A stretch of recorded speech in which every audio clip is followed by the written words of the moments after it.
Here we go.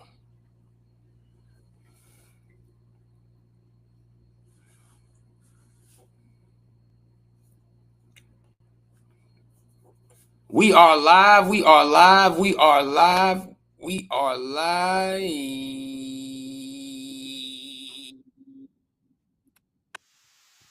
All the way live.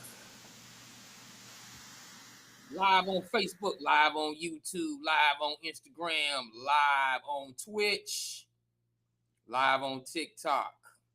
Welcome everyone to yet another episode of. You know what I'm gonna do? I'm gonna add that intro music that we have on. Okay. I'm gonna add that intro music. You know, I'm gonna start adding that intro music, just for the record. But nevertheless, we are live on the NOJASS show, which stands for Not Just Another Sports Show.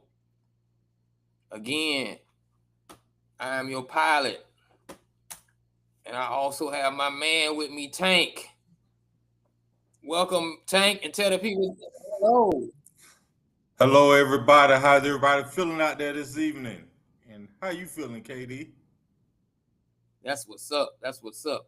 I got to figure out how to get you to how to get the, I got to turn the volume down on the hand clap so you can say hello either louder or not. But nevertheless, this is the No Jazz Show coming at you live 10:30 on a Wednesday to talk to you about the latest in sports, the latest in what's going on in social media, the latest in what's going on in the world. Shout out to my girl Cardi B, but we're gonna get into her. You know, she's made herself sports. But before we get into all of that, let's make sure that we let everybody know where to find us. And you can find us on YouTube at NOJASSSHOW, and also Facebook on our Facebook page, as well as my page, my personal page, DuPont NIVEK. All right, don't be stuttering about spelling your name like a certain person couldn't pronounce acetaminophen. I know, right? See the metaphor. Say that 7 times. And on TikTok at No Jazz Show. On Instagram at the THENOJASSSHOW Show. Of course, on X. What's up? And everybody's coming in live with us on TikTok and Twitch.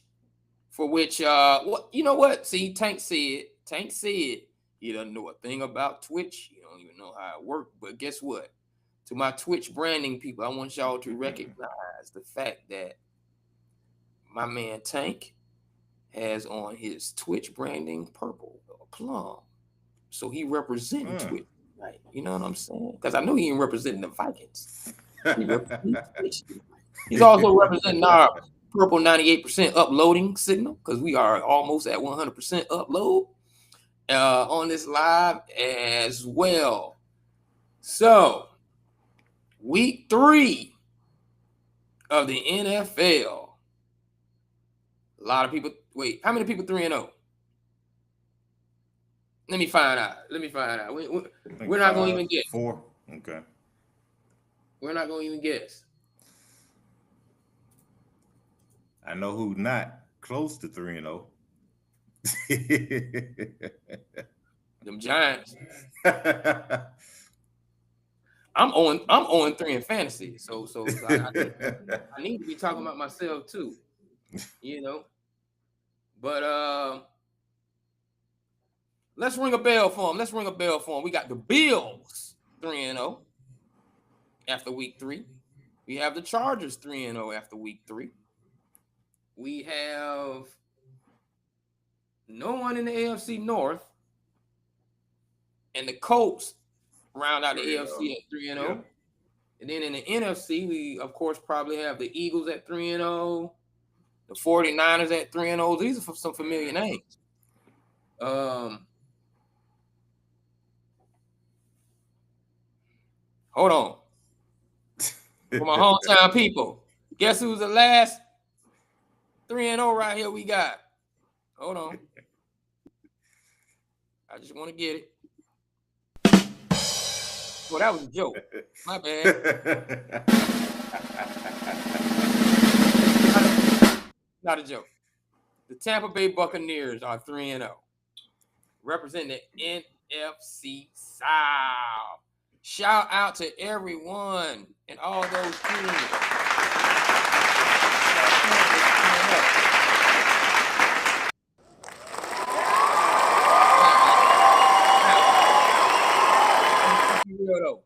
The biggest surprise is not the 3-0 teams. Well, there's some surprise 3-0 teams because you would say that the Chargers and the Colts.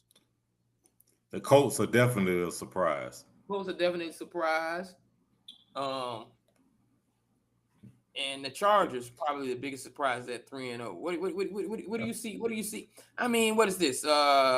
17 games. So we have one more game before we're really at the first quarter of the season. Week 4 will be the first quarter. Yeah. All right. So what do you see out of these teams? Because getting off to a good start, and I know the percentages are in their favor, starting out 3-0 to make the playoffs. So what do you see in the Colts and the Chargers being the surprise 3-0 team?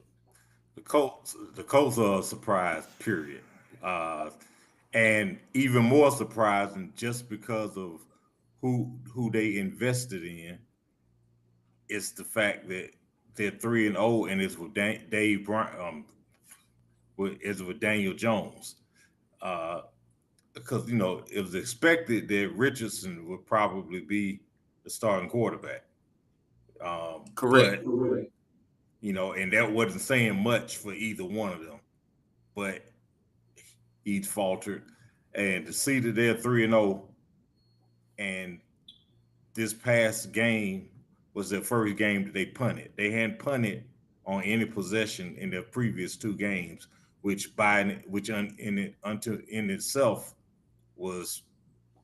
is incredible for an NFL team. Wait a minute, you're going 2 straight weeks without punting. So you're scoring points when you get the ball, yes. So that's what you want to see out of an offense. And you got a defense that's really been stepping up. Jonathan Taylor looks like he's got his mojo back. Jonathan Taylor, he got his mojo back. So they're a surprise team to me. I figured they will be. I mean, it's still early. Reality is going to set in, I expect. But I expected them to be no better than 1-2 at this point. And the Chargers. Yeah, go ahead. Yeah, and the Chargers aren't. I'm not overly shocked at 3-0. I figured probably 2-1. But now, and they've done it without the free agent pickup running back Najee, and Najee's out for the year. So that shows you, talk about somebody having buzzard luck this season. First, he gets his eye messed up. Yeah, eye messed up. Then he blows his Achilles. But Harbaugh is turning into, or has already turned into, he's like the quarterback whisperer. Because whoever he's had at quarterback for him in the NFL, he's gotten them to play well and play the way he wants them to play, and it's yielded results. He did it with Kaepernick. He's doing it again. Now he's doing it with Herbert. He's had he's had quarterbacks who are athletic and talented and had the athleticism to do what he wants them to do. He's gotten Herbert to buy into playing the way he wants him to, but he's still not taking the ball out of his hands either. Because we know he wants to run the ball, but he knows what Herbert can do, his arm talent. So he's still allowing him to do that. And the defense is on. So I'm surprised that they're 3-0 only because I expected them to be 2-1. And I don't think reality is there's going to be a reality coming in and all of a sudden they start trending downward. They are definitely contender for that division title. Absolutely. And before I move on with that information, Please, if you want to check out the No Jazz Show on YouTube live, go to our channel, NOJASSSHOW. And when you get there, make sure you subscribe. Then go over right up under our logo, go over to the live tab, and then you'll see the live tab, and then go up to the logo again, and the logo should be red, same as Facebook. The logo should be red. Click on the logo, and you will see us live as we speak. Now, on to the subject at hand. Surprise 3-0. Since Tank went ahead and gave you the Colts and the Chargers, I am going to go I'm not going to necessarily say, well, the Buccaneers, definitely. Yeah. Buccaneers have had some phenomenal quarterback play from Baker Mayfield. The offense is still kind of methodical. They're not hanging it out there, but I'm going to give their defense credit. I'm going to give their team, they're playing as a team, I'm going to give them credit because they do play, and the surprise is the fact that, you know, they pulled it out. So when you figure out how to pull out things, you know, last minute, especially what they did against the Jets in that heartbreaker for the Jets, that actually works well as the season progresses because you start to gain that confidence that, you know, no matter what happens, as long as there's time on the clock, we're going to pull it out. And, you know, right. When you can start a season out like that with one of those fantastic games, with one of those fantastic finishes, it definitely helps out. And to add to that, the Eagles, in a sense, even though they didn't need to score, they could have just got the ball and protect the game. Jordan running down and scoring actually, you know, definitely put a nail in the coffin of that game because they had a similar situation. So both of those teams currently are looking like, you know, they could be headed towards home field advantage and meeting each other as far as the NFC Championship. You know, but it's a long season. There's always November. Mm-hmm. And I won't necessarily say Buffalo is a surprise, with other than Buffalo has definitely gone back to being the team in the AFC East that is the team to beat, where they once had it in the 90s, lost it for a long time to New England, and now it looks like they're gaining it back. And that is, when you look at both of those situations, when you look at all three of those situations, it is just like any team, college or pro, it is a testament to the quarterback play. So when you have that quarterback that's doing well for you, you always have confidence that you will come out at 1 o'clock and by 4:30 or 4 o'clock and by 7:30 or 8 o'clock and by 11:15 end up with a W.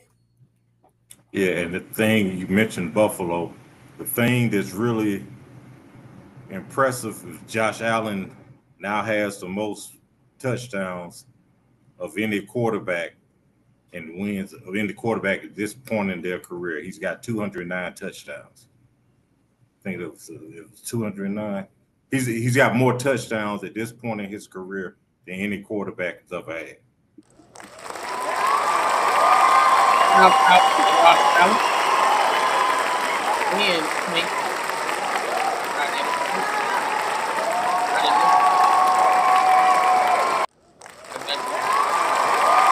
That's a good work. Somebody's very happy. Now, surprise 1 and 2 team. Is there a surprise 0 and 3 team?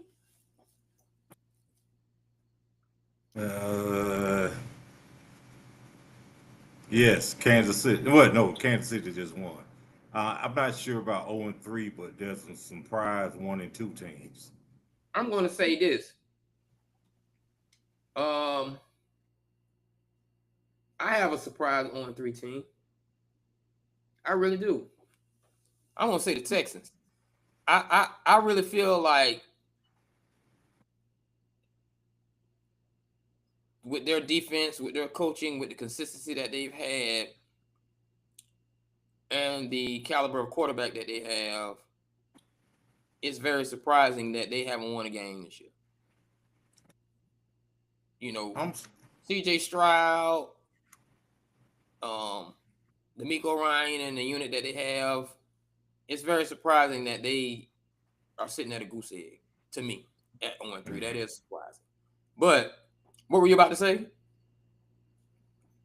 I'm starting to question CJ Stroud. Not necessarily him, but I'm starting to question D'Amico as far as because there's some things because that defense, he's a defensive guy, and that defense is really not producing the way that we expected to, and those players aren't living up to what they did last year or the year before. So is that a coaching thing, or is that these guys just aren't as good as advertised, or what? Because it's starting to trend. It's starting to trend downward. I mean, it's early in the season, so but you look at last year, and we know they had injuries, but everybody has injuries. So it gets to the point where your injuries aren't really valid excuses. They're reasons, but they're not valid excuses anymore. Next man up. So I'm not sure, and I don't think, and I like him. I think he was a heck of a back, but I don't think you need to be resting your running game on the legs of Nick Chubb. I mean, his legs are. I mean, with all the injuries he's had, and these are catastrophic injuries that he's had, it's amazing that he's bounced, that he's back. But he's not even 30, but his legs are probably he's probably got 50 or 55-year-old knees because of everything he's been through. Oh yeah, and when he gets 50 to 55, yeah, I hope he needs that blood that the old boy had in him. But we'll get to that because a lot of people haven't seen that movie. Now let's go on with the surprise 1 and 2s, and I'm not surprised by that, so I'm not going to even mention that. I'm not surprised. But I am surprised at I 2-1's not that bad, so I'm not gonna mess with them. But the Cardinals being 2-1 could be 3-0. What's going? Yeah, but what's going on with Marvin Harrison Jr.? I mean, I don't know what's going on with his drops. I mean, his head definitely is not in it for whatever reason. And you see, he came back this year yoked up. And you remember there was another wide receiver some years ago who decided to spend more time in the gym getting yoked than he did working on his craft, and he was out of the league not too much longer. Was that David Boston? Yeah. David thought he was training for Mr. Olympia and forgot, no, dude, you need to keep running that 4-3, getting open and catching the ball. Harrison, though, spent some time in the gym, obviously, which, is nice, but that gym work is not translating to him doing anything on the field. I think he had a good rookie season last year. Wasn't great, but he had a good rookie season. He was getting into it. But this year, he's not. He's looking like a late round draft pick at best. And I don't have any idea what could be going on. We think it could be just mental, but maybe he's got something else going on. But he's got to get it together. I mean, because they drafted the muscles are taking his timing off, but the ball hitting right in the hand. Yeah, it's hitting him in the hands. And I don't know, it might wind up being something as simple as you need contacts. Might be something as simple as that. Yeah. And now they need him even more now because they've lost James Conner for the year. They lost James Conner, so that running game, which you need to open him up. Yeah. May play the short game, but that's definitely something to watch. But they are 2-1. Yeah. Go ahead. You said the short game. Was that a shot at Kyler Murray? I mean, oh, but yeah. The pun was intended because I will say this. The ball that Marvin Harrison Jr. dropped was like stuck in the air. Yeah. From a short man. You know. But I won't make any short jokes about people that are 2-1, but I will make short jokes about Tua Tagovailoa if you're 0-3. Yeah. Chucking the ball in there and no one's getting the passes. However, moving along, 1-2, surprise, and we know we have 2 former MVPs. Well, a former and what would be the current, even though the next year is a new year. Yeah.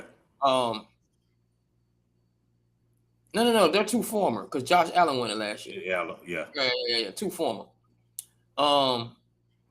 We'll start with the Baltimore Ravens. Go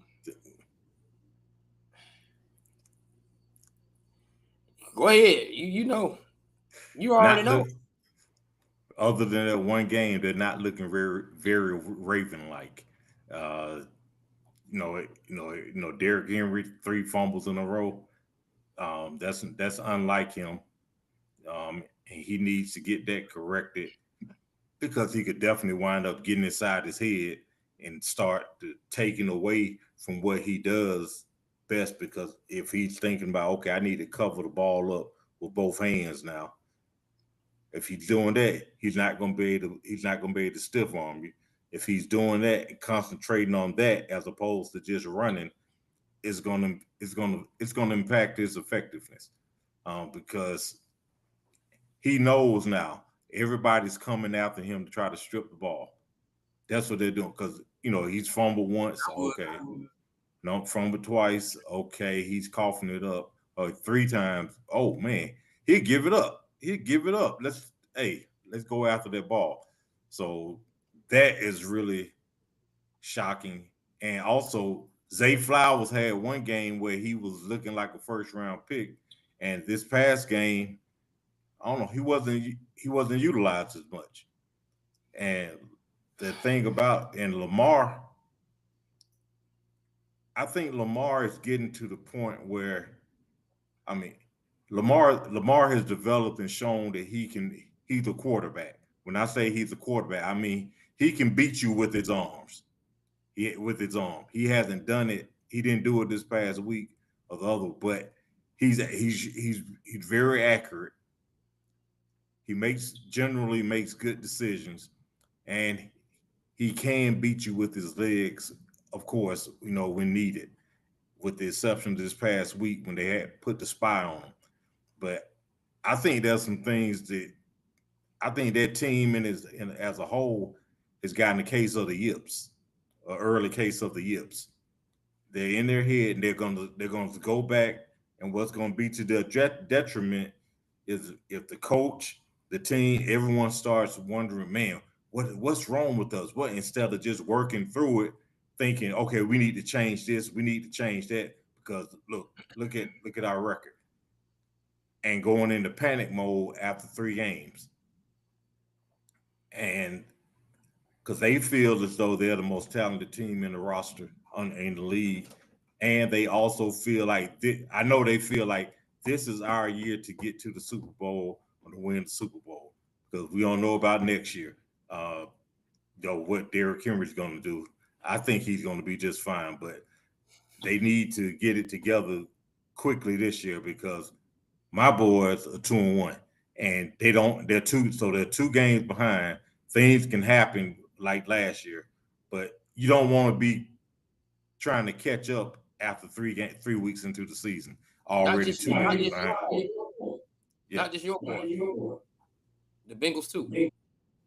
Yeah, the Bengals are 1 and 2. It could be one of those. It could be one of those AFC conference situations where you find yourself wild card fighting to get in because the Patriots can make a move, and the Colts and the Jaguars are actually making a move at 2-1. So you gotta really play the math and go on a run. And back to Derrick Henry. Derrick Henry is a big body that you have an excuse to gang tackle, meaning we may in practice that week say, hey, somebody grab him low, slow him down, and then we practice the next man when you come in to take him down, you punch at that ball too. Yeah, so you do the Peanut Tillman. You do the Peanut Tillman, and it's going to be for the rest of the season from here on out. You have enough. You have enough fumbles now where it's in your head like Tiki Barber, and you may even tell yourself, "Let me start carrying the ball a little different." He doesn't really get a lot of passes out of the backfield. He's carrying it, and then to your point with Zay Flowers, as I stated on my wall the other night, I feel like Zay Flowers is about to pull a Hollywood Brown by the end of the season because you have to understand that these wide receivers are trying to get paid, and they see the money that's out there for the wide receivers. If my quarterback is not getting me the ball, and history shows that you can have a dynamic running back, but when you make it to the playoffs and you make it to the Super Bowl, history has shown that your quarterback, especially an MVP caliber quarterback, does not get there without having him an all-pro, Pro Bowl type wide receiver, having those same type numbers. So him and Lamar need to get on the same page because 2 catches, and I think St. Brown had about 7 with about 11 targets. You have to throw them into the game at some point. You have to get them involved early because there's some receivers who they don't get involved early. They tend to check out like, yeah. You gonna give me the ball, man? What am I doing? I done ran this route. I done ran 10 routes and they ain't got a pass yet. Exactly. They want, and it doesn't matter that we scored. Right. And then on that checkout, don't make the excuse because CeeDee Lamb got hurt on the end around and not a pass. They're 1 and 2, but we're talking about 1 and 2 team, but they're not a surprise 1 and 2 team. But I'm just saying the point of him getting hurt was to get him some touches. You got to get them in the game early to get them involved. So, you really have to be careful about how you're utilizing your supposed X, no matter what caliber of quarterback you are. Now, speaking of caliber of quarterbacks, there are a lot of people on the internet already. Go ahead. Oh, one question, another thing, as far as with the Ravens and the Bills, because they both been very good throughout the regular season the past few years, but they've always had to go against Colossus in the playoffs, and that's Patrick Mahomes, and they haven't been able to get by them. Now, let's say another 2 years goes by, and let's just leave it at this year. If this year goes by and neither one of them make it to the Super Bowl, not win it, but if they don't win it, if they don't even make it there, do you start to think about maybe blowing up either one of those teams, or start making some changes because, hey, what you're doing is not working? And again, it's early, but there's a pattern that both of them need to break out of. I am currently, as you were saying that, going back to my point about traveling in the playoffs, what they're going through, meeting that Colossus, because one thing that was consistent about that Colossus, based upon the point that I made as far as a receiver, is Travis Kelce. Right? Mm-hmm. So you have, and the one thing that both MVPs didn't have, and when they met Colossus, was a receiver that was at an all-pro status to help them go. Now, I'm saying that to say this. We just spoke of Zay Flowers and his troubles with Lamar. So, let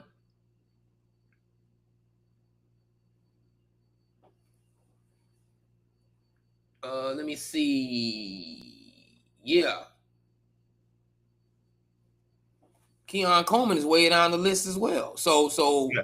He's not even Josh Allen is not even using his main receiver in that point. So you could end up you end up in the same position, and it might not be so much Patrick Mahomes as it is you. You know?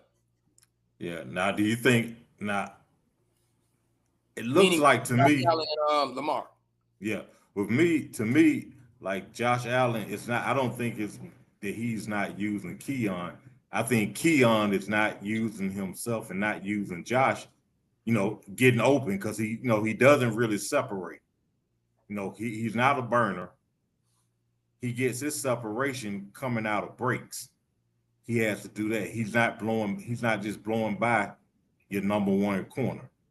So I think that they need to develop another receiver as well to basically to free up Keon to try to be a number one. Correct. Because he only has 150 yards. Yeah. So I mean, but I think if these two teams, if they don't make it this year, if one of them doesn't make it, well, if neither of them makes it, I think there's going to be some looking at some rejiggling of those rosters. Let's be real. Jamar Chase, he's up there, 2-1. Even though the Bills are, 3-0. You have to. Zay Flowers is actually still up there at 231. He's had those games, but you better not have him check out. And I'm a little upset with that because he's on my fantasy squad and I just took him off because it just looked like Lamar about to go doing that mess again. That makes me dislike him from that passing aspect. I like him as an overall quarterback and what he does as far as a weapon, but that passing aspect has always been questionable. So I definitely want him to get that together now. Kansas City Chiefs. Should we be worried? Is it the end? Is this the end? Or will there be a new edition? Boom. I think that they've got to get everything together. Their defense has to tighten up. The defense has to tighten up, and they need to look at and realize, hey, this offense isn't what it was a few years ago. You still got Mahomes who puts on his cape when he needs to. But Kelce is slowing down. It's extremely noticeable. Kelce is slowing down. He puts on his cape in spurts. He doesn't give you every play on offense. It's not, oh man, Kelce might go and might do something spectacular on this play. He's normal. He's normal most of the time, but he comes through when needed. Sometimes he's not all pro Kelce every play. He's all pro Kelce a couple of plays. And those receivers haven't developed, or they don't have the receivers yet to really do it. We haven't the Ricky Royals, hopefully he'll be back and will get a chance to contribute. So they can see what he has, in the live game as far as regular season. Worthy is out. Rice, everybody keeps talking about Rice, but it's not Jerry. It's Rashee Rice. It's Jerry. It's not Jerry. So their receiving core is lacking. And Rice compared to Jasmine Rice. Yeah. And truth be told, they never replaced Tyreek Hill. They never replaced him. And no, you aren't going to necessarily get that kind of speed again, even though Worthy has it, but he doesn't have the other things. They've had the piecemeal together receiving core, which is a good receiving core, but it's not putting fear in anybody's heart right now. You're not afraid of the receivers like you used to be. You still be afraid of Mahomes. But what's his name? Thornhill. He did he made some plays the other night. But there's nobody that you are just concerned about as of now. It's a bunch of guys playing receiver, but there's nobody who you say 2 years too. Yeah, and everybody else in that division, particularly, has gotten better, except for the Raiders. Everybody else has gotten better. The Broncos are a legitimate threat to win the division. The Chargers are a legitimate threat to win the division. Yeah, there's not the Chargers, the Chiefs before didn't have to worry about anybody else in the division. Now they've got competition. So there's that. So I mean, it's almost as if they weren't trying to, but it looks as though they stayed pat while everybody else got better. So yeah, I think you need to be worried about the Chiefs, not panicked because it's still early and they still have that championship DNA. But complacency is a killer. Yeah, but there is a cause for, hey, we can't get too far in the hole and call ourselves going to dig our way out, because we got two other teams in this division that can win this thing legitimately. I want to ask you, 3 weeks, week 3, going into week 4. I don't know who started this, and this is not the topic of discussion, but maybe Ezekiel Elliott started it. But just your own assessment. Have you seen anything from the caliber of play for the NFL as a whole that will allow you to believe that there won't be someone in this era making a claim for Hall of Fame worthy, induction based upon the way they play? Like, I'm really not too satisfied right now with the NFL as a sport. I'm very disappointed in what I'm seeing. There are some guys coming along playing well, but that might be rookie eyes wide open, and then they get comfortable and settle down too. But as far as the sport is concerned, like no one is really standing out that makes me believe that when their time comes for the Hall of Fame, you're not going to be throwing me some numbers that makes me say, somebody has to get in. Who are you seeing? What do you see anything that's satisfying you? Are we looking at under a certain age or just period? It's period. Brandon Aubrey. Mahomes is going in. He's already done his thing. Yeah. But we got some no one is Henry's going in. But you're talking about guys, but you're talking about guys who aren't as far along in their career. Has Bijan Robinson now that he's entered into this era showing you, okay, next man up coming? Saquon, is he really doing this thing? Can we look back on more than just last year? Next man coming. We got guys in their second year dropping ball. We got guys who are highly touted coming out of college, can't get open. We got guys who show up one week and then they don't show up the next week. That's what I'm saying. I think we aside got from the Kelce's and the Henrys, yeah. they've already shown they can have 2 great albums. You know, I'm not gonna be mad at them for a sleeper. Yeah, I think it's most of the guys that we're looking at who they are probably on a trajectory of Hall of Good, a Hall of Very Good. Hall of Very Good, right? From what we're And seeing. yeah, and the thing about it, and this is for the audience who's going to start saying, "What about so and so and this, that, and other?" KD and I have a different. What we look at and what we put at Hall of Fame is hallowed ground. We look at it as, are you one of the best, legitimately one of the best to ever do it, not just because you were good while you were playing. Right. Don't show me any numbers either. Yeah, and it's not just numbers, because a lot of people, just because he had the 2000 last year, everybody started talking about, yeah, you know, Saquon, he's a Hall of Fame. He's definitely going on. No.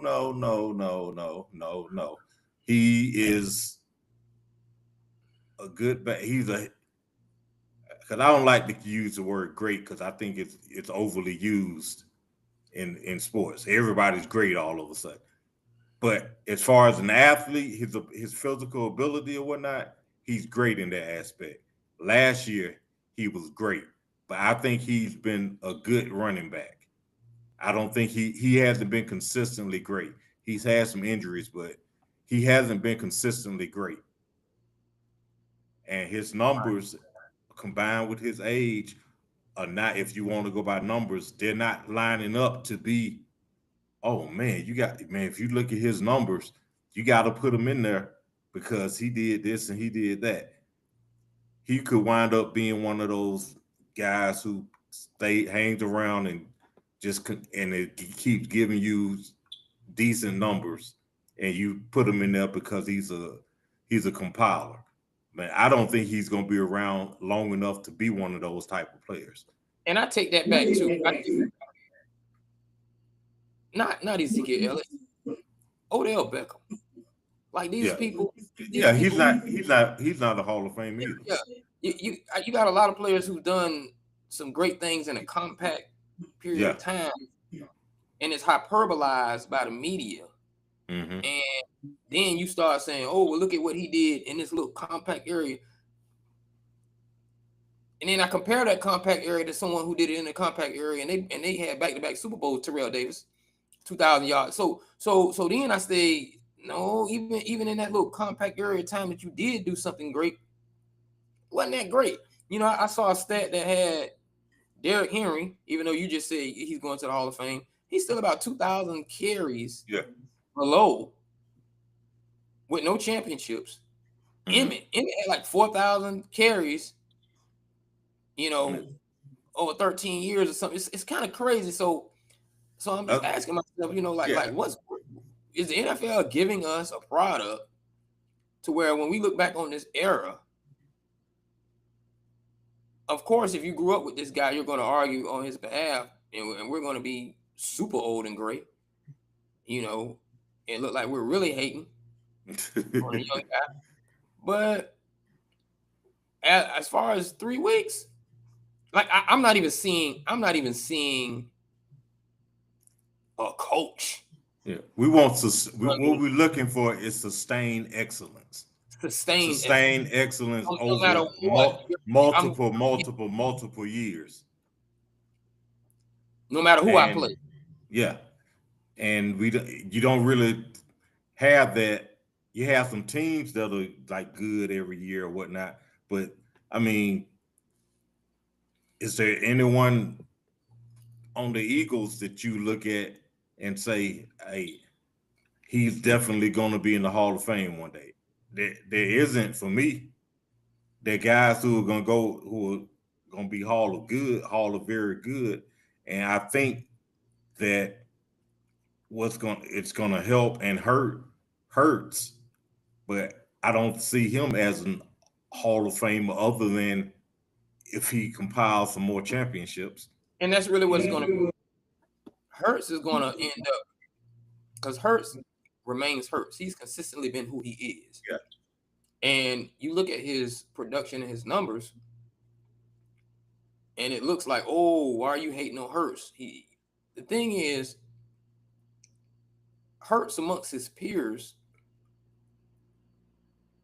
is going to look great. Yeah. He doesn't really have like people that are doing stuff so dynamic aside from Allen and Lamar that keep him, but his play shouldn't be, well, who's the third best one in the NFL? Not really. Like, come on, man. I can't give him that.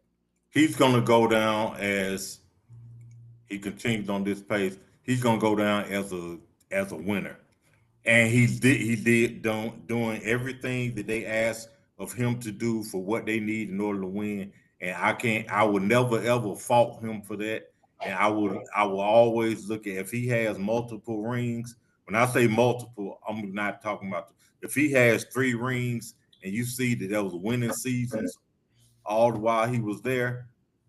I won't argue against him getting into the Hall of Fame, and because it won't look great. His numbers aren't going to look great by the time he finishes with what he's got, with what he's doing now. But somebody else who's in the Hall of Fame, and it's debatable if he should be in there or not. But he's got 3. He did help lead his team to 3 rings.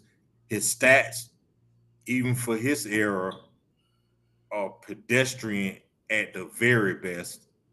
But they won, and he produced in the postseason when they needed him, and that's Troy Aikman. His numbers, if you go back and look, his numbers aren't. If you take away his 3 rings, his numbers, even for when he was playing, are not. It's nothing to jump up and down about. I think he got 165 touchdowns, 131 interceptions, but he's got those 3 rings, and when they needed him in big games, regular season and postseason, he always came through. And that's what got him in there. So Hurts is similar to that. Hurts is still different to me in that regard because is he throwing Brown? Is he throwing A.J. Brown or Smith in the Hall of Fame? Saquon Barkley hasn't been with him long enough. Mm-hmm. But is Saquon Barkley doing what Emmett was doing to have you understand that we only needed Troy to get 20 touchdowns a year? Is his defense that dynamic to where y'all talking about these cornerbacks? Is there a prime time out there? Is there a Larry Brown out there? What have we seen from their dynamic that is allowing us to say Troy was just on a squad that kept his numbers looking as if they were mediocre when you compare them quarterback to quarterback? Mm-hmm. Same as Terry Bradshaw. But just like Terry Bradshaw, I'll even present a loser of Super Bowls. I'll present a loser of Super Bowls to you. Mm-hmm. Jim Kelly.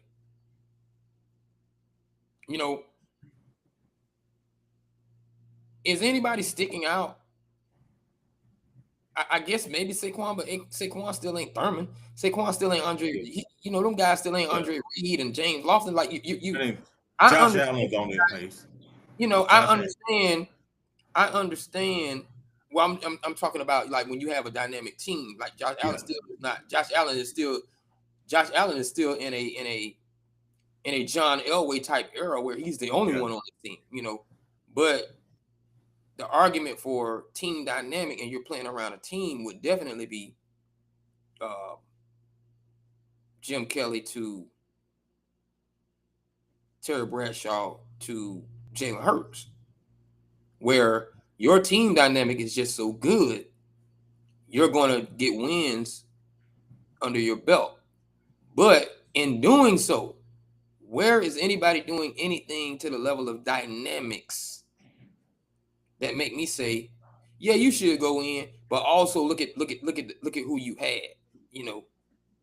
Okay, maybe your offensive lineman.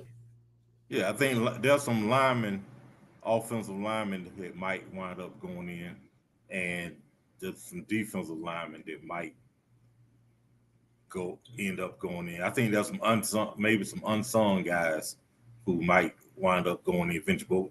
But the overall product for me for the NFL is a good product, but it's level, it's parity everywhere. It's like, but like I said, there's not a whole lot of guys who are just up here compared to Jalen everybody Hurts else. is not better than Donovan McNabb. Yeah, he's on that pace. I think I think I would probably take Hurts, but Hurts is hurt by the fact that he's Okay, hold on. on a good team. Hold on. But you can't fault a guy for doing his job well. Hold on.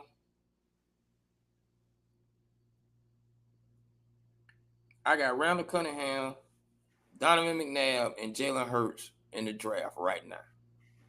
With this evil squad that they have. Who you get? Randall. My point exactly. My point exactly. So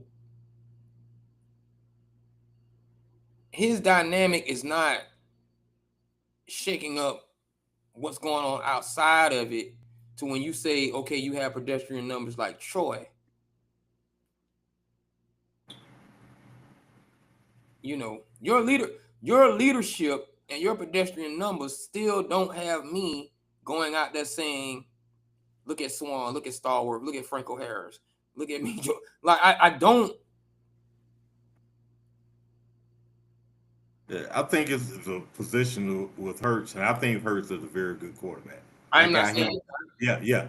But I think with him, it's because of what they're able to win with having him do that. And some people want to see him do more, but I always say you can't fault a guy for doing his job well, and he's doing it. And he stays within within the frameworks of what they need him to do. He didn't have his first touchdown pass to this past week, but they 3-0.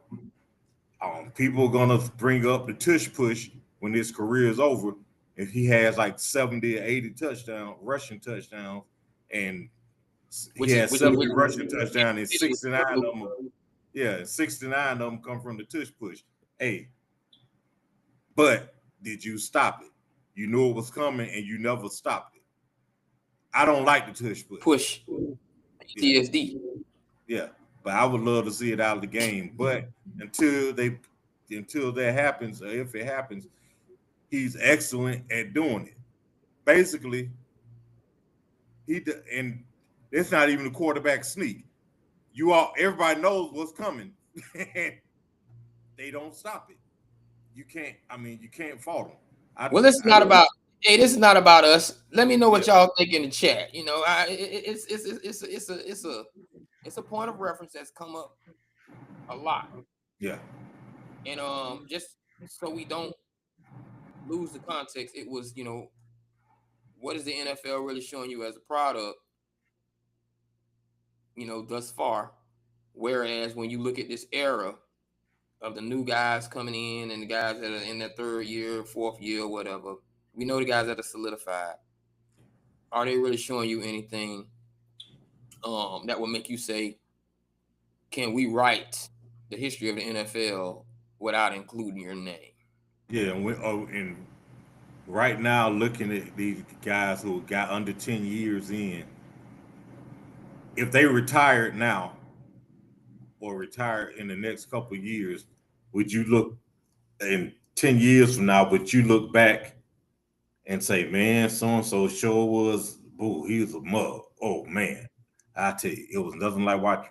But when you look at guys from the 90s, the 80s, 70s, early 2000s, you look back and like, man, that was a damn era.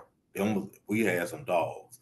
You'd say, oh, there was Emmett, there was Barry, there was Thurman, there was Danian, there was Terrell Davis, there was AP. There was AD. There was Tiki. There was Eddie George. You'd be like, man, it was Jamal Lewis. You say, man, that was 20 something years of running backs that were giving you over 10,000 yards in their career. Do we have anybody? Do we have a multitude of people at various positions that put up those kind of numbers that you have to say you was just as good as you need to be going to Canton. It's just You know, I don't think we have it as of yet. Yeah, we all those names you name, you still have like Curtis Martin. You know, my favorite Martin. Like, come on, man. Like, maybe I'm spoiled. Now, speaking of spoiled, let's jump to Saturday. And the NIL. Is it making college football better or worse? That your thoughts. Go ahead. Just the NIL or the NIL and the portal as well? Well, yeah, you got it, because I put them all in one category, but it is two different categories: the NIL and the transfer portal, because people are getting in the transfer portal to make more money. Yeah. Or they get in the transfer portal when they can't make money, you know, or they can't start to make money. So it's all their cousins. But you know, what do you think about it? I don't think that it's making the game better. I don't, because guys are jumping around, and it's like millennials. They would tell you, I don't see myself, or I'm not going to be working on a job 20 or 30 years and retire with it. No, hey, when I get tired of this, or when they get on my nerves after 3 years, I'm gonna go and work for this company, or I go and do this. They don't do. I talked with a guy. He's a guy who's a good bit younger than me, like last year at work, and he was saying, no, I'm not sure if I'm gonna be here more than 3 or 4 years. He said, we don't do that. We just leave. We don't. I said, well, if the money is right, and then he said, yeah, I just want to go and do something. I might go do the same thing somewhere else. I'm just not staying here. And I was like, I said, okay, but that's the mentality of these kids in college now. Like you say, if I don't get as much NIL money as I think I should get, I go to another school. If I don't get the playing time that I think I should get, I go to another school. Whatever they don't like about it, excuse they can find to leave, they'll go elsewhere just like that. And without even, it won't even be a legitimate reason. A lot of times they think it's a legitimate. So I'm not gonna say it's not legitimate, but they think that, hey, they're not paying me what I think I should be getting when so and so just got this much, and I was a higher recruit than he was when he came out of high school. There's a guy, TJ Henley, who is at his sixth school since 2020. He started off at LSU, I believe. He's gone to Texas State. He's gone to a FBS school, and now he's at Georgia State. And the way the NCAA had stuff set up, after this season, he still has another year, another 1 or 2 years of eligibility. And he's not transferring because he's getting hurt every year. He's transferring because he doesn't like the school, or he doesn't like what's going on, this program, or he's not getting money. Why are you at your sixth school playing college football? You got. Do you have commitment issues? Is this football? Or is it dating? Right, because it's just I don't like it. And somebody might, well, you old school. Is that I don't give a damn. There's no reason for you to be jumping all around the damn country going to a different school because you don't like what happened. Just like Nico at UCLA, who left Tennessee. Now he's in a position where he can transfer again because this coach got fired. So now he's gonna make even less money wherever he transfers to because he wasn't doing anything. I don't get it. I think there needs to be a cap on how many times you can enter the portal once, leave from where you are and go somewhere else, sit your behind down, fulfill your obligation to play at that school, get your degree, and if you get to the NFL, so be it. Not jumping all around until you find the right fit. That's what recruiting and that's what looking over things is for, to find your right fit. And also as far as the NIL, the same issue that we had before the NIL, like you got these certain schools, you know their boosters are paying this money to get these guys to come here. Now there's no limit. We always talk about the schools in Texas. That Texas money is different from everywhere else. SMU, and this is not a shot at y'all for what happened with the death penalty 40 years ago, but SMU, the money that they have, they could recruit. Let's call it what it is. They could buy every player that they need in order to compete for a national championship if they were so inclined, if they want to do that. I don't think that Texas Tech, UTEP, everybody in Texas getting money, man. Yeah, big money. They owe money. So I mean, there needs to be a cap on it because the University of Texas, they have unlimited funds. Now you got a school like UConn who's trying to get this guy, but they don't have the NIL money. They're like, look, we can get you three hots and a cot. we can make sure you graduate with a degree. But extra, we can give you $150 a weekend stipend so you can eat. Well, but Texas is offering me $10 million to go there. Wasn't there someone in particular that you had the 6-year guy? Yeah, TJ Huntley.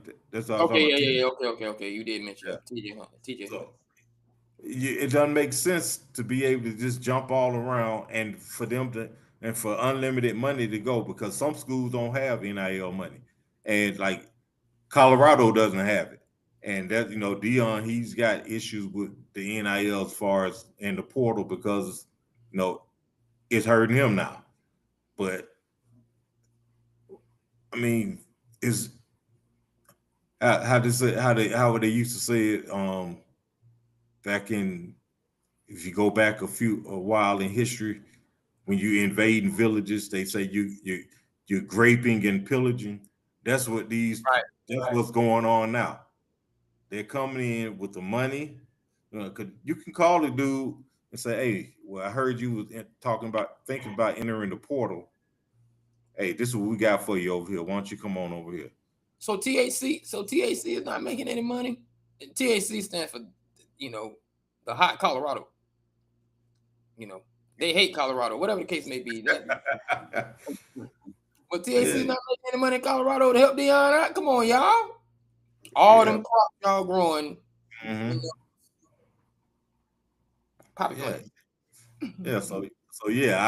don't think that either one of those things, especially in conjunction, are making college football better. It's still, now it's just legal. Now it's legally the haves and the have-nots. The same schools that were generally perennial powers are still perennial powers because they can pay to get these guys to come. All right, so segue. Speaking of Colorado, funny you mentioned that. We're gonna go back to the NFL and speak on the Colorado alumni. Heisman Trophy winner Travis Hunter, now Jacksonville Jaguar wide receiver, full-time DB, part-time. Took 43 defensive snaps in week 3. Mm-hmm. Matching week 2. How do you think this will unravel as the season progresses? Gave up 4 catches for 48 yards on defense. He had some lockdown plays, though. Yeah. They said it didn't affect his offense too much. But how do you think it's going to unravel as we are in week 3 and the season progresses? With this number of reps that he's taking, is it something? Okay, the more I do, or are we finding out? Okay, this is the number under 50. Let's maintain this. What do you think? I know the coaching staff has said they have a plan for him. They said all along they've had a plan for him. They're introducing a few more plays for him on both sides of the ball each week.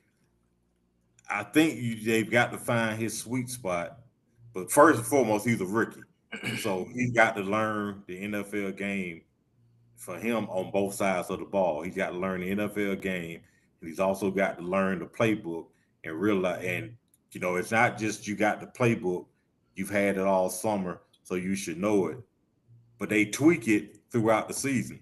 They put in different things throughout the season, depending on who the opponent is, and they throw off, and so that they can take advantage of the tendencies of their opponent, and also that the opponent can't take advantages of their tendencies. I think he's going to be fine when he gets settled in, but I also worry that he might hit the rookie wall later because he's going both ways. And what happens if they decide to move? Rookie wall going one way. Yeah, and you look at it hitting it both ways. Mm-hmm. So instead of just bop, it's bop bop. Bop bop. So I think that he's going to be fine, but I don't think you can expect anything great out of him this year because he really truly is divided.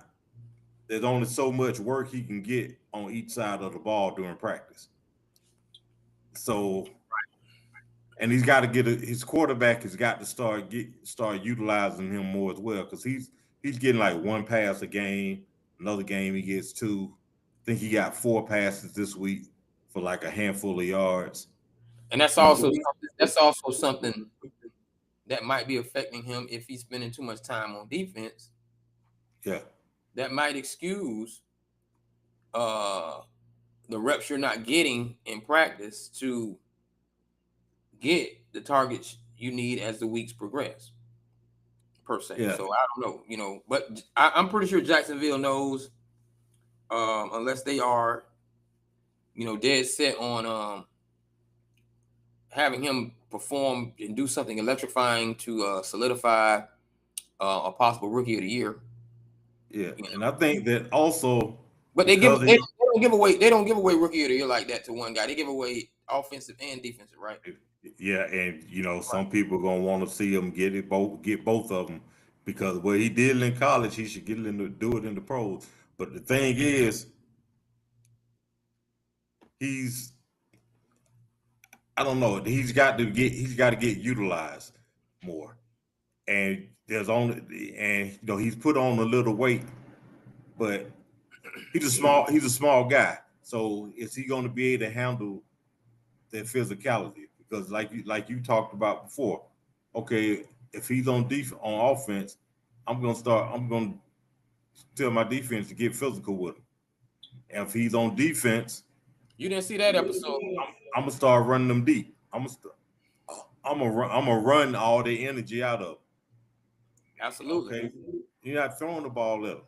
Oh yeah, but I've got him running 20 and 30 yards downfield every time he's on defense because I'm gonna tire him out so that when he gets over there on the offensive side of the ball, he's not as spry. Definitely.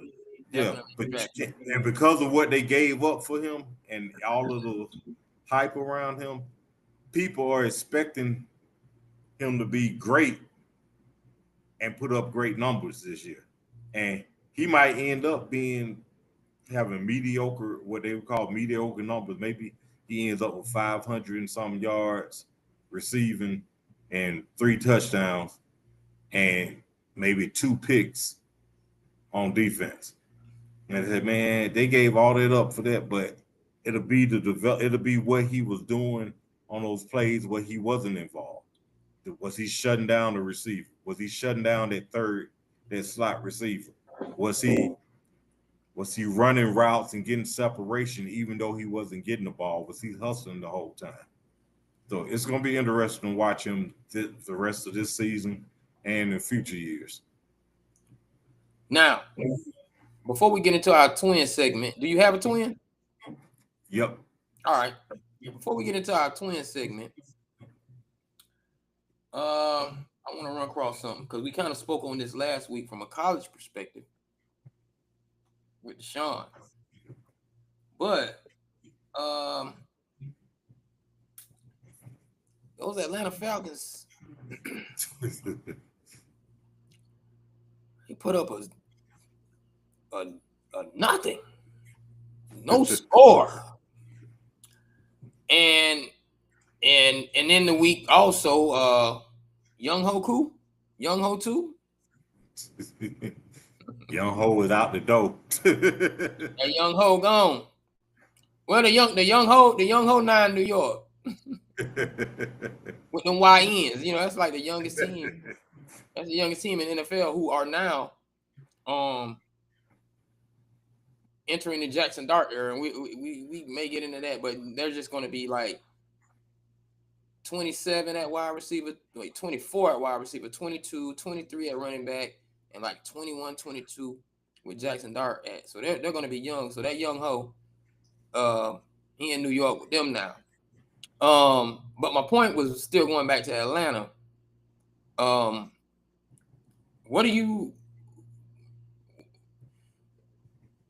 What type of strain you think they got Raheem on, man? Like we spoke of this last time we were here, but it was out in UCLA. I generally believe that a coach in the NFL, because they're signing coaches the same way they're signing players, 4 and 5 year deals. If you sign them for 5 years, unless it all hits the fan and there's no improvement whatsoever, he should get 4 years. Give him 4 years, and you got to be committed. You got to be committed to him and his vision, and that means the ownership and the GM are all pulling in the same direction and willing to do whatever it takes to get him where he needs to win. The problem is the league owners, these team owners, they get these guys and they look around and see somebody else had instant success, so they wonder, well, shoot, they did it. Why can't I do it? Like Harbaugh in LA. Well, look, Harbaugh got his team 3-0. They went to the playoff his first year there. Hey, I brought you in. Why couldn't you do that? And you in your second year, I don't see the same thing. You don't have the same team. But I don't see you doing the same thing. I think we need to go and get somebody else. Because every time you fire a coach who is getting his feet, who was 2 years or possibly 3 years in this plan, you set your team back most of the time, because who you hire, if your quarterback isn't elite, I don't want him. I ain't drafted. That's not my guy. I need to get him out of here. I want my own quarterback. I want my own defensive end. I want my own. About Penix, in this case, but yeah. You want your own. The thing I'm pointing out, I'm trying to think if there's another market that's like Atlanta. Atlanta is a very fickle sports market, and what I mean by that is their fan base is they'll turn on you. Like, and I'm not talking about to the degree. Philadelphia might be one of those because they are one of those fan bases where it might be in your best interest if your football team gonna do bad. Hopefully the 76ers do bad and the Phillies do bad, and the Flyers. But Eagles fans are gonna show up even if they don't win a game. Even if they don't win a game. Falcons fans ain't. There you go.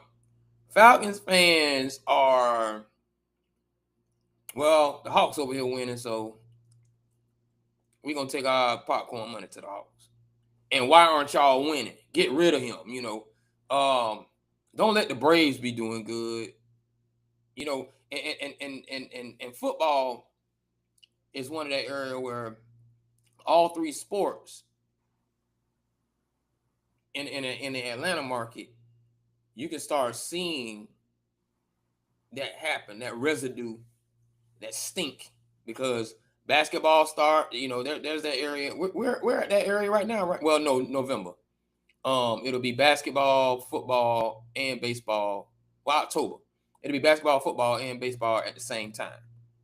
So Atlanta, one of those markets, man. Them fans they just turn on you, and I don't want him to be suffering, because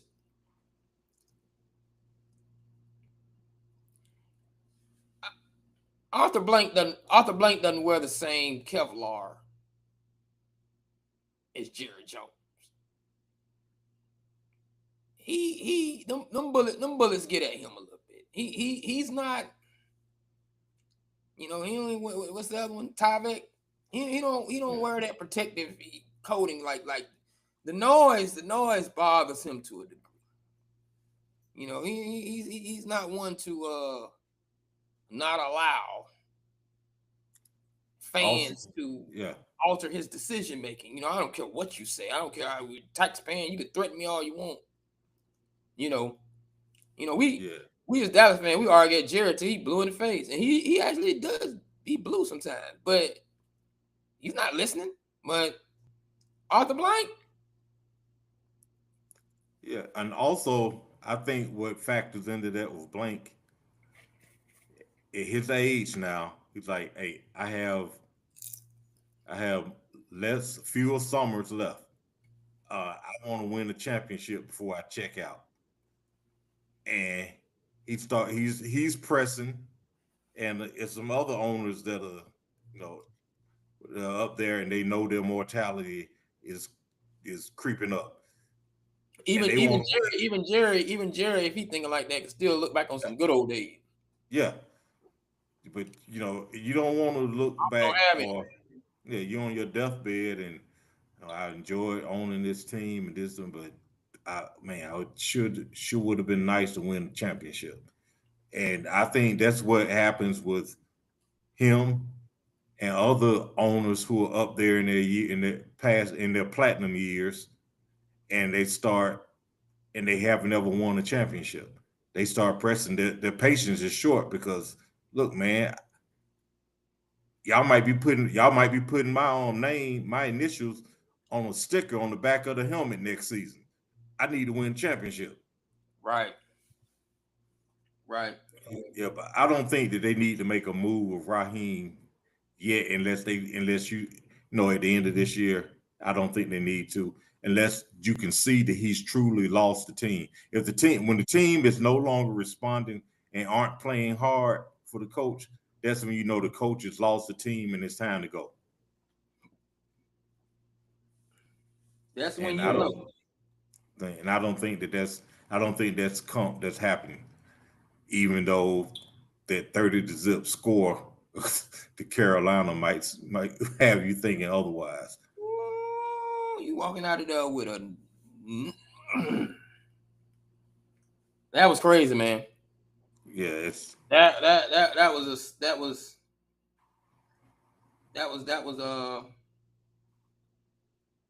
was something serious, man. But hold on, before I go into that, let me get myself together. You can go ahead and say something if you want to, man. Another thing about coaches, as far as making coaching changes, is when what they specialize in or supposedly specialize in, when that unit, even though they aren't the coordinator, when that unit that they're known for is bad, you got a problem. If you're known as a defensive coach and your background is defense and this and your defense sucks and sucks every year, it's it's time for a change, or you need to get another coordinator or something. Because if this is your specialty and it's not good, why do I have you? Why do I have you? Right. Now, shout out to the chat on YouTube. Shout out to the chat on TikTok. Thank you all for joining us. Shout out to the chat on Facebook. Thank you all for joining us. And make sure, no matter what you do, if you get hungry right now, make sure you order all your food from lightsnack.com for all your food delivery needs. And when you're ordering from Light Snack, make sure you order those Magic City wings. And remember the motto. You know the motto, Tank? Don't forget to lick the sauce. I don't even know why Tank said it like that, because he know how them. He know that motto. He know that. He know that motto. Some serious. Woo wee. And for all you ladies and men, for all your lingerie needs, housewear, warmwear, cozy wear, make sure you go to Quick Visits. That's QUIKVISITS.com. Now, moving on to sports, we are moving close to the hour and 30-minute mark, and we're not going to keep you long. But this is our segment where we do look at the what I want to call it. Drum roll.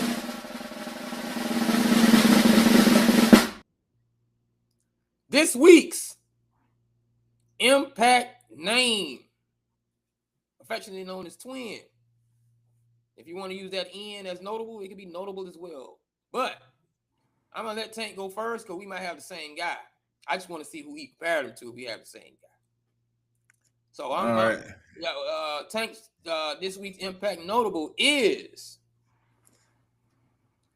Daniel Jones. Oh, okay. Daniel Jones. Talk to me.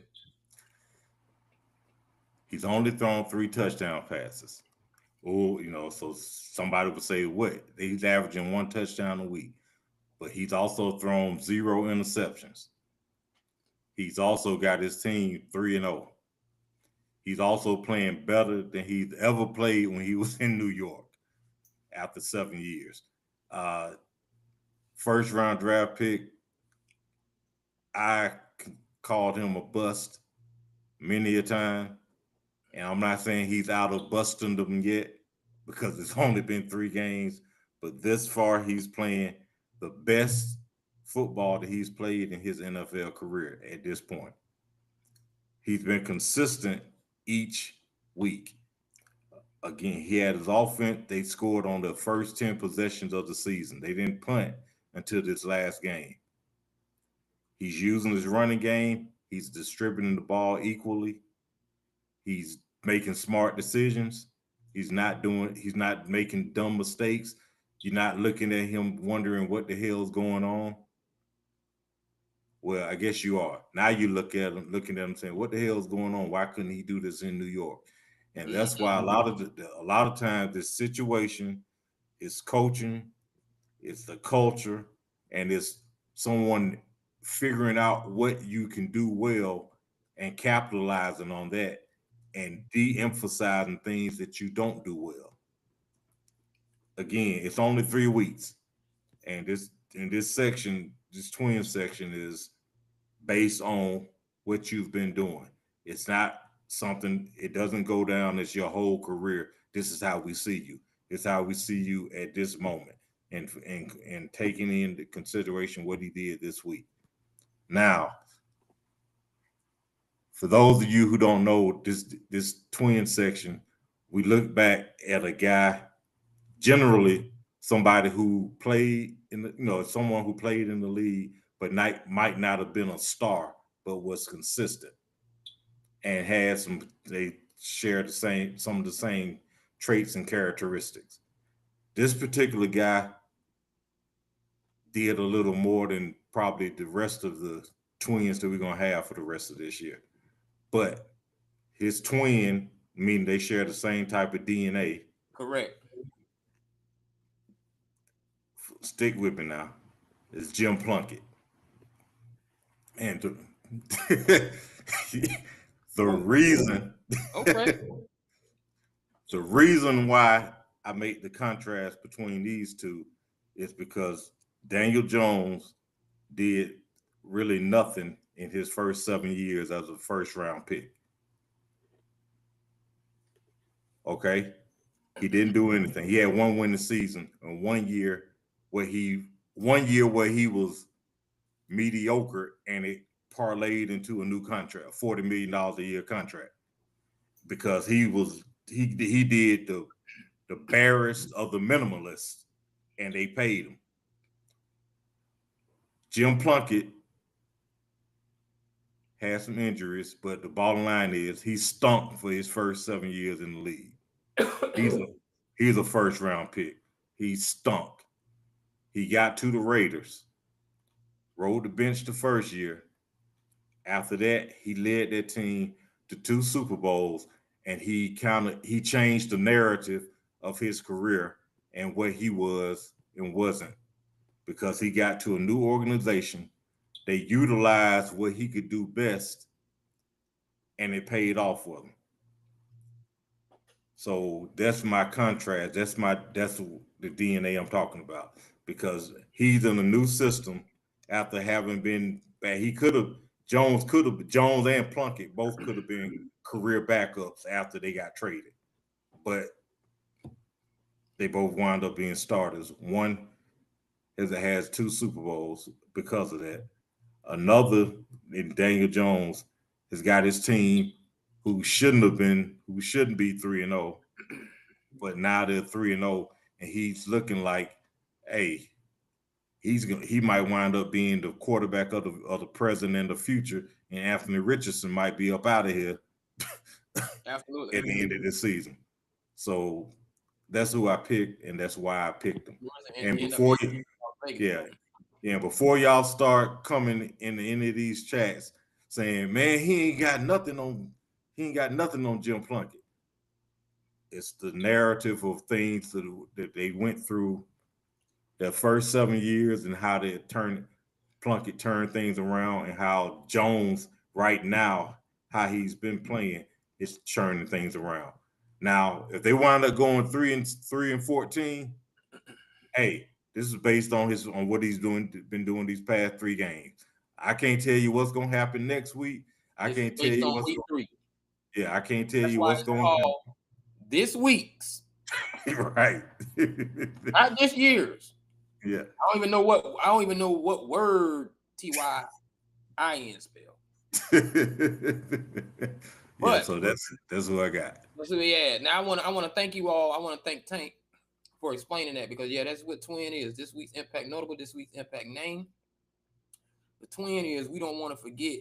We want to acknowledge the new school by telling them who they remind us of from the old school, and that's where the DNA come in at. And the game they played and what they did, they reminded us. And a part of that is we want all of you all as fans to be reminded of those guys of yesteryear and even more current years,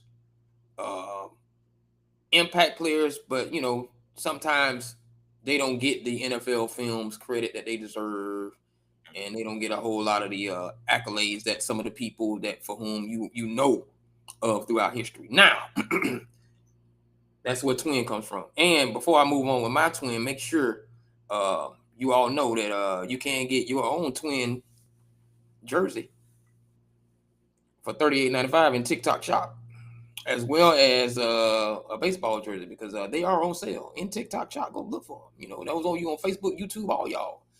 Get yourself a twin, and if your twin from your city wins a twin, be his twin.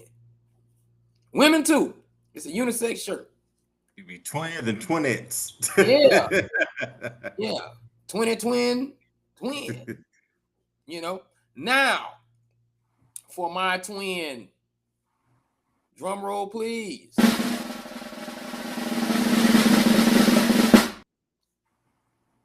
I'm going to go with Number 2 of the Minnesota Vikings, cornerback Isaiah Rodgers, who is the first player in NFL history with a pick 6, a fumble return for a touchdown, and 2 forced fumbles in a single game, and he did it all in the first half. He was rocking and rolling. I gotta give, he had a game. Isaiah Rodgers Sr. had a game this past week. I give you credit. And it's the first time in history those numbers have ever occurred. Now, there was a Paul Krause that crossed my mind. There was a Wayne Haddix that crossed my mind. But shout out to Wayne Haddix. Shout out to Wayne. Wayne gonna win one. Wayne gonna win one.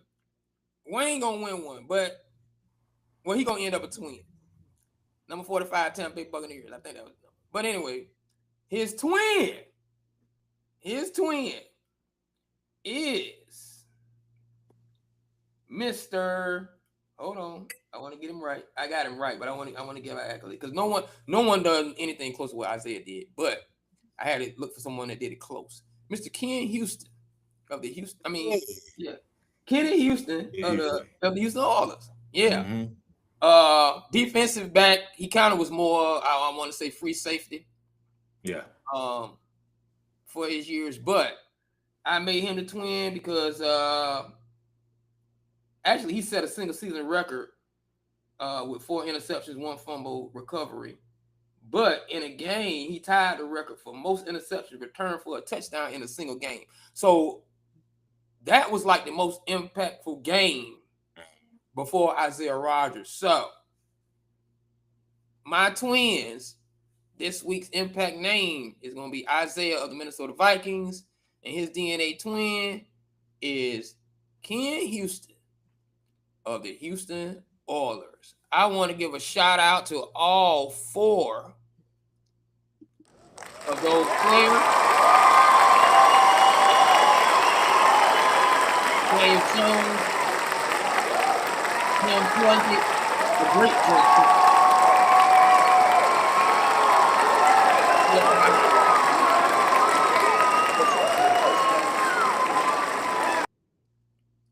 So you guys should be receiving your jerseys, soon. And if anybody that does order a twin jersey or a twin baseball jersey, please note that all of that information and shipping information will be on the TikTok shop, about 3 to 5 days, shipping and handling and all that other good stuff. Nevertheless, now, as we move past the hour and 30-minute mark, we are going to close this one out with our last words. And of course, I'm going to let my man Tank go first. Ride out, Tank. What's those last words? This is last words. It's not going to be sports related. We do a segment of the show called Hit Refresh, where we talk about something outside of sports. And right. I guess the twins or whatnot could tie into, what I'm going to talk about. I'm an old school guy as far as music. I like some of the new stuff I like, but I'm one of those people. I want vocals. I want vocals when I'm listening. If I go to see you perform, I want a show. I don't want you standing there or just walking around with, singing. This past Friday, I went to what they call the Breezy Bowl, Chris Brown.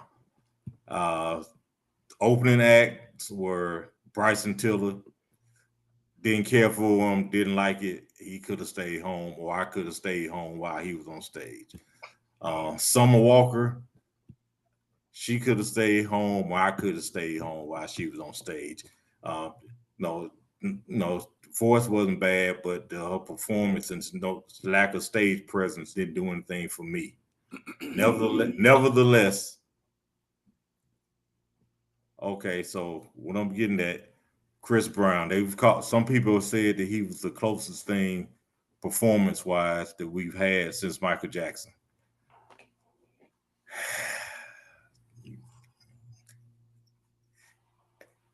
In life, there are some people who are here. And nobody's gonna get here. That's just the way it is. You have other people who are reaching and trying to achieve that.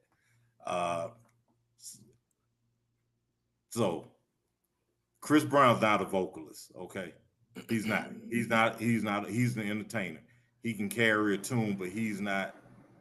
You're not going to hear him doing any runs. He's not going to go a cappella or any of that. The only a cappella I've ever heard was in this Christmas when he did Donny Hathaway.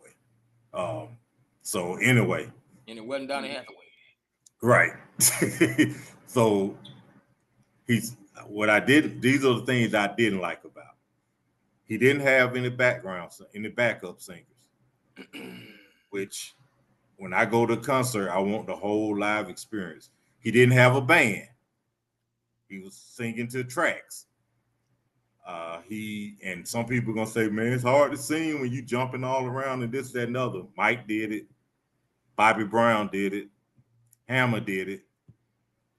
But I will give him this. The show, his performance was extremely entertaining. It was nothing but energy. He dances his behind off. He's creative. The show had a concept. There was a theme to it. Like he said, it was for 20 years in the business, and he walked you through the whole 20. He was out there 2 hours. It might have been more than 2 hours. I know it was 11 o'clock or just after 11 o'clock when he finished. He started maybe at 8:45. He had maybe a 10-minute intermission. Dude dances and performs his behind off, and he does the songs. He did so many songs. I'm gonna say he did 25 songs, but they were snippets. He didn't go through the whole song. There were snippets, maybe 45 seconds or a minute of the song, and he go right into the next. So he was basically walking you through the 20 years. Hey, this is all that I've done, and there were still songs that he didn't do. He's put out a lot of music. He was very entertaining. Some of y'all might not be old enough to remember, but Bobby Brown was arrested for indecent exposure, public indecency. Public indecency, yeah. Yeah, back in Georgia, in I want to say it was Augusta or maybe Albany during the concert because they said he simulated sex with a girl on stage, with the bed when he was doing Ronnie. Chris Brown did similar. So I'd say that Bobby Brown walked so that Chris Brown could run. Right. Chris Brown had something similar, but it wasn't good. But he did it. And his stage show was good. The performance was good. I mean, for everything that he did, for the things that he didn't have, which was he sang live, but he had the track going. So there was some points off for that because I want to hear just you. And but his songs aren't geared towards just blowing. But he did a good job. He sounded like what you hear on the record for the most part. He didn't go residuals a cappella? No. Oh. But the performance was excellent. He entertained. He gives you your money's worth. And if he was touring again, and hopefully he will have some other opening acts. But if he was touring again and someone asked me, hey, would you like to go or whatnot, I wouldn't be opposed to it. But I would need to know who was the opening act because depending on who they are, I ain't coming to see them. I would just show up to see them. And the twin comes in with the Michael Jackson. Michael Jackson was generational, not meaning he comes along once in the generation. When I say generational, I mean he appealed to all age groups, all generations, younger, older, same age, everything. There were teenagers in there to see Chris Brown. There were people in their 20s, their 30s, their 40s, and their 50s. Their whole Allegiant Stadium was sold out and people were on their feet practically the entire time. I mean, so I give him that. As far as the live entertainer, as far as doing all of that, yeah, he's next up, and hopefully these other want to be entertainers or whatnot. Hopefully they'll take some notes and say, okay, let me put on an actual stage show instead of just walking out there, walking around stage. So yeah, well, those are my final words. So shall I say it's a Chris Brown review. TikTok, I know y'all tripping. But I'm gonna say because you know they got the TikTok dance with the whole, you know, I forgot that song. But it's hot. But the thing is, you did good, Tank, because the way it was starting out. Ooh. They thought we were gonna get out, boy. I thought they were about to throw them tomatoes at the screen, but you ended good. I will say this. I will give that young man his credit where credit is due. Chris Brown got one of them. He's dynamic when it comes to that dancing. I gotta give him, as a former dancer, and I probably wasn't nearly a dancer, but I know I can look at a dancer. That boy can do his thing. I'm going to give him that. But just like Tank said, when it comes to entertainment, it's a little bit more than that. And I'm just waiting on Chris to get to that era where you go out to the front of the stage and you don't say nothing. And anybody that paid that $250 or whatever the amount is for that ticket wasted because you passed out before the show even started. Because that is what Michael Jackson did. He made you waste your money because when you got to the front of the stage, he just sat there for a minute and a half until you calm down screaming, and you got EMT outside just dragging people out. That's another dude. Yeah. That is that level that Tank was talking about. It's just a and you know what's funny about what you're saying? Mm-hmm. Chris Brown respects that level because he has even admitted, you know, even it's the fans making all these who's better, this, that, and 30, and even throw Usher in there somewhere. But Chris Brown has even watched this man and says that's just something different. Mm-hmm. So, you know, but shout out. I'm glad you enjoyed the show. I've heard that show. I've seen that Traffic. Young man, bring him out. I give him his props because I don't dislike Chris. I just don't even like I don't like that argument though, because Chris is just Chris's own entity. And I give him props on that. Now, for my last words, we kind of gonna stick with the twin, you know, segment. A little bit of music. I'm not gonna do a movie review, but I will say this. For my last words, I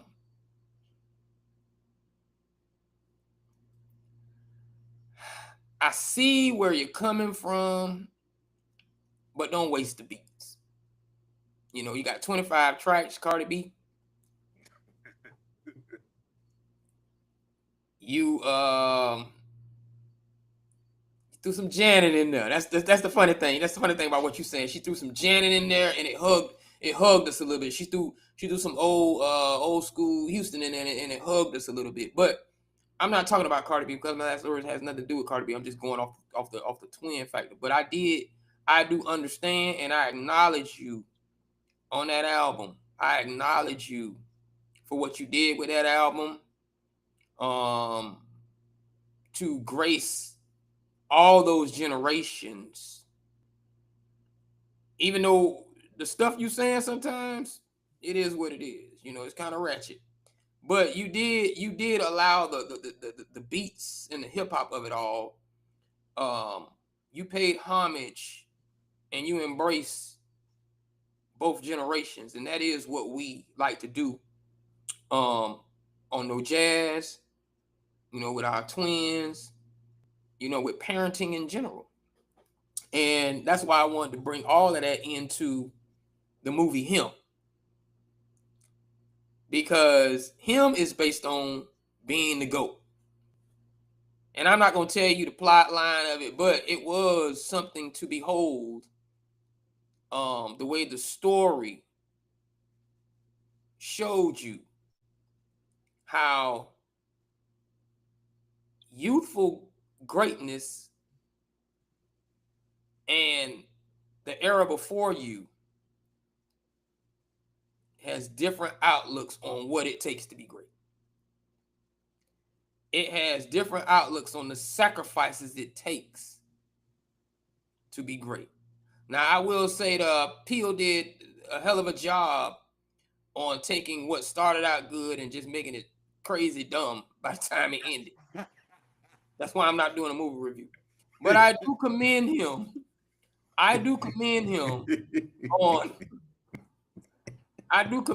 on the way he tied in everything that we're saying tonight as far as paying homage and come on, man. Paying homage and doing all we can to connect with the next generation to help them be great.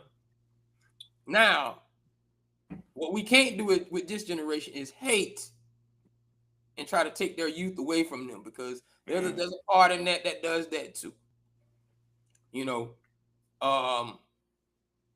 but he did say, and I like this line. He says, and I'm telling this to my generation, the generation above me, the Michael Jacksons, the Chris Browns, the Janet Jacksons, the Cardi B's, the Nicki Minaj's. Go create the Jordans and the LeBrons and the ones coming after him. Go create your own path to greatness. Don't make it mine. Create your own history. So you too can be like what Tank said. You're not him, but I have to respect you enough to where if it comes up again, I'm going to see you. So those are my last words. And if you do that, I'm gonna add in that. If you do that, you will eventually be him or her. But nevertheless, this has been not just one. Go ahead. One quick thing. What you said about Jordan Peele, how he took the movie and made it dumb. The reason I was laughing so much, I said, okay, he's the black M. Night Shyamalan. but study and I'm telling you, man. I'm telling you, he did all. I mean, like I don't want to make it a movie review. I don't want to make it a movie. Yeah. I don't want to make it a movie review, but Marlon, I thought Marlon. I said Marlon might be working on an Oscar, and then boom, he was working on them awards that Steve Harvey give out. Raspberry. Man, the hoodie. But at any rate, this has been not just another sports show, also known affectionately known as No Jazz, NOJASS You can find us on YouTube at No Jazz Show. You can find us on Facebook at No Jazz Show. You can find us on Instagram at The No Jazz Show and TikTok at No Jazz Show, X at No Jazz Show, Twitch under GMP Media Group at No Jazz Show. And don't forget, all those twin shirts can be found on the TikTok shop. It's been great. Thank you all for joining us.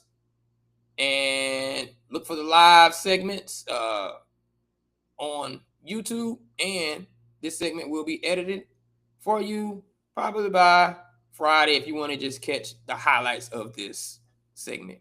Other than that, it's been wonderful. Thank you so much. Salute these people, Tank. We are out.